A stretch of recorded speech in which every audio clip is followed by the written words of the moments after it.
Dreams are one of those things that can really help you work through the issues or fears that you're having that you just can't express.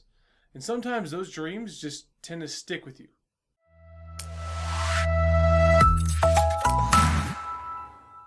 I've always been a lover of kind of all things zombie.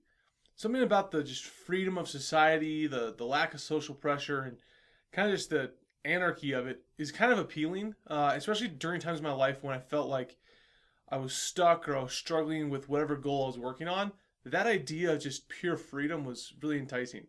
So I always liked the zombie genre, but the real idea for this came from a dream I had when I was living in Miami. I was actually living in South Beach, and I had just gotten through kind of a difficult time in my life with my brother who was at war. And a lot of those fears I had of not being able to see him again or not being able to really kind of save him when our entire lives we've always been known as like twin brothers essentially, even though we're not. We were always there to help each other. We always kind of built on each other's successes and supported each other. So when he was gone and I couldn't do anything, it was like life-changing, obviously, but it was life-changing in a way that I wasn't expecting. And so those emotions really boiled over, and I had this dream. And in that dream, these two brothers were trying to save each other, and that kind of laid the groundwork and the framework for what Undead would eventually become.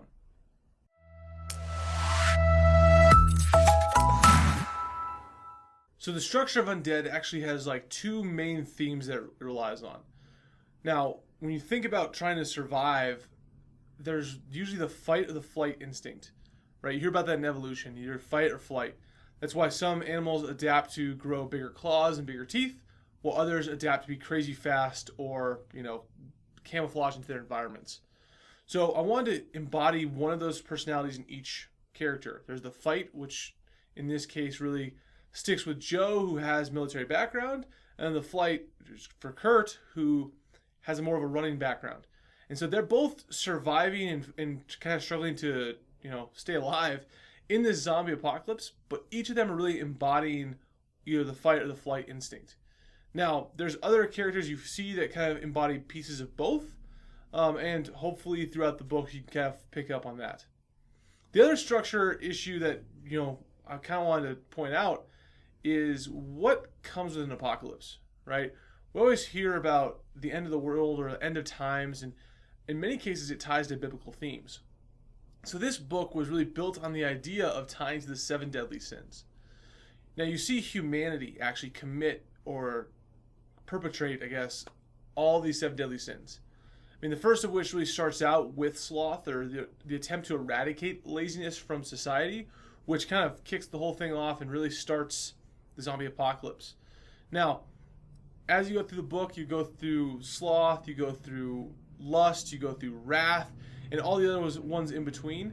And it's kind of one of those unique situations where the humankind really embodies a lot of those characteristics, and the zombies don't as much.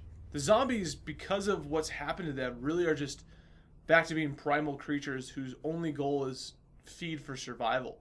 And so in the end, you have these 7 deadly sins that almost have instant karma as you're reading the story, and there's only one redeeming factor, and in biblical terms, that was Christ or love.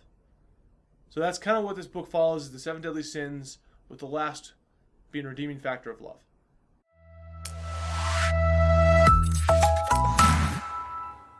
While the structure has the fight and flight instinct, that's also kind of one of the themes of the book. But the main theme of really any apocalyptic book or story that I really love is this idea of good versus evil.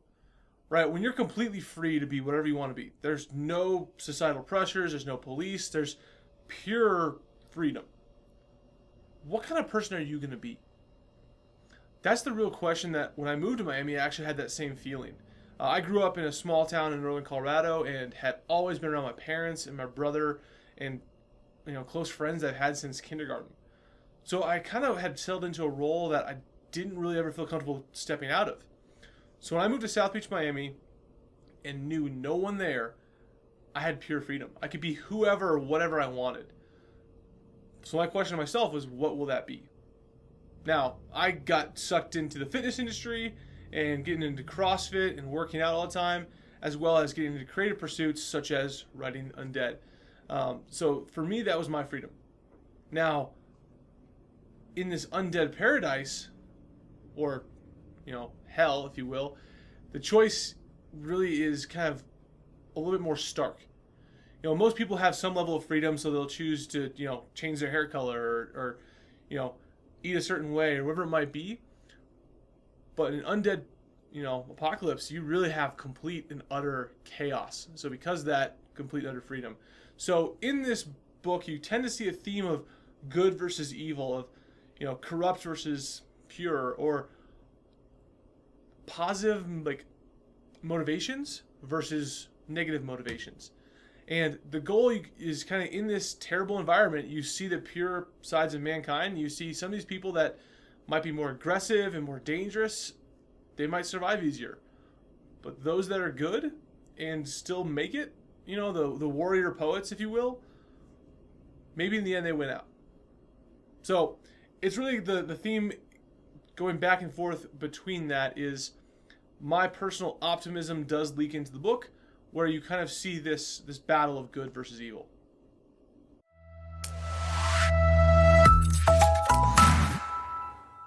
Every author that writes a book, they either skew away from their own reel or they steer into the skid and really kind of put themselves in the story. I chose to put myself in the story. Now, for me, the relationship between the brothers is very much like I had with my brother. And it's one of those things that when you have that close a relationship, man, if the world came to an end, I would try and save him. I would try and get back to him. I would try and do anything I could to reunite, because I love him and that's the way it is. So in this book, there's a lot of real moments that I either experienced or wish I'd experienced. For example, one of the main scenes that really hit home for me was when Joe and Kurt are, this is not a spoiler. I'm going to tell you a scene without ruining the book. But they're rowing out in the waters of Miami, and they're having this discussion with Joe before he leaves for Afghanistan. And Kurt, who I kind of embodied myself or pieces of myself into, has this conversation saying, I'm scared. I'm scared you're not coming back. That was a talk that I was unable to have with my brother because of my own personal fear of even expressing that before he went to war in Afghanistan. So in this book, there's a number of scenes that really contain real memories, real emotion, and really, I think, help convey the connection that these brothers have to the reader.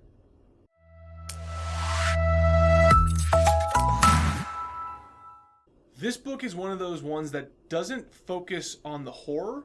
It doesn't focus on the gore. You're not going to be, having dripping blood every page. This book really focuses on the characters. So if you're a person that really loves to get involved with in-depth characters and kind of connect with their backstories and learn more about them as you go through this kind of, journey that they're taking, then this book's for you. Now, it's not necessarily just for a apocalyptic genre. I would say if you are a science fiction lover and you're a person that likes books that give more time to the characters than they do the actual, blood and gore, then this is going to be a book that you're going to love. I think I've had more people tell me that they read this book just because I asked them to, essentially, but they would never read a zombie book because they think zombies are dumb or a stupid genre, but they loved it and couldn't put it down. This is a book that will turn the pages fast for you, and I hope you kind of fall into that category, and I hope you can enjoy it.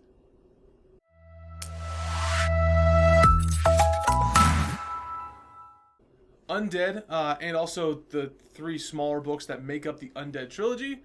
Undead is the full story, and then Outbreak, New World, and Rebirth are each of the books individually, depending on how you feel like you like to read. If you like one giant thick book, Undead's for you. If you prefer smaller books so you can kind of get that feeling of momentum as you carry through the story, have that accomplishment feeling when you finish a book. I know that I can go that way myself sometimes. Those 3 books are available as well. All of them are available on Amazon and can easily be found either through a search on Amazon or if you go to my website, beyondnormalbooks.com. That's where you can find the links that take you to those book sites.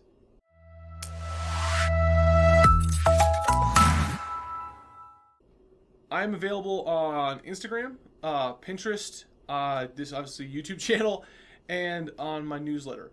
The newsletter, by the way, is a great way to stay in touch of new book releases. I'll send you 3 introductory emails just kind of introducing myself. And then after that, all you have to do is check your inbox occasionally because I'm going to send you 1 email with every new book launch. Outside that, no spam, never shared. But if you want to follow my kind of life story and what I'm doing in life outside of books as well, I'm available on Instagram at Jon DeLeon Author.